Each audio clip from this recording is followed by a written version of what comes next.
দিনটা ছিল সোমবার। টোটোতে উঠে 40 টাকার টিকিট কেটে স্টেশনে গিয়ে উঠে পড়লাম ট্রেনে। তারপর সোজা কাঁচরাপাড়া স্টেশনে নেমে অটো স্ট্যান্ডের লাইনে দাঁড়িয়ে অটো করে চললাম গন্তব্যে। যাওয়ার সময় একটু কেমন কেমন ভয় ভয়ই লাগছিল, তার জন্য বাঁশিও বাজাচ্ছিলাম, আর বাজাতে বাজাতে দেখলাম গন্তব্য চলে এসেছি।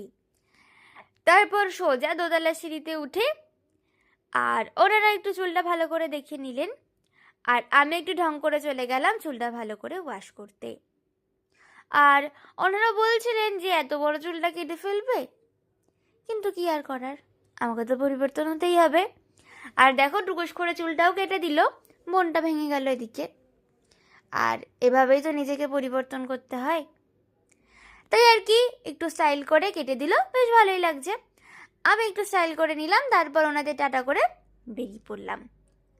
আর সেলিব্রেশন তো করতেই হবে, কারণ শখের চুল ত্যাগ করেছি বস, মনটা তো একটু বাতুর হবেই। তারপর আর কি কেএফসির সামনে এই দুজন দাঁড়িয়েছিল, ওই মায়ের ঝোলা থেকে বিস্কুট বের করে ওদের দেওয়া হলো, দিয়ে কেএফসিতে ঢুকে পড়লাম। ওখানে একটু খাওয়া দাওয়া করে নিলাম, খাওয়াটা মোটামুটি ছিল, অতটাও না, যাই হোক। তারপর ওখান থেকে বেরিয়ে ওয়াও মোমোতে চলে গেলাম। আর সত্যি ওখানকার পাহাড়ি মোমোটা জাস্ট ওয়াও ওয়াও ছিল। আর কাঁচরাপাড়ায় বসে পাহাড়ি মোমো খাওয়ার মজাটাই আলাদা। তোমরাও এসো, খেয়ে যেও, সত্যিই ভালো লাগবে। আচ্ছা, আজকের মতো এইটুকুই।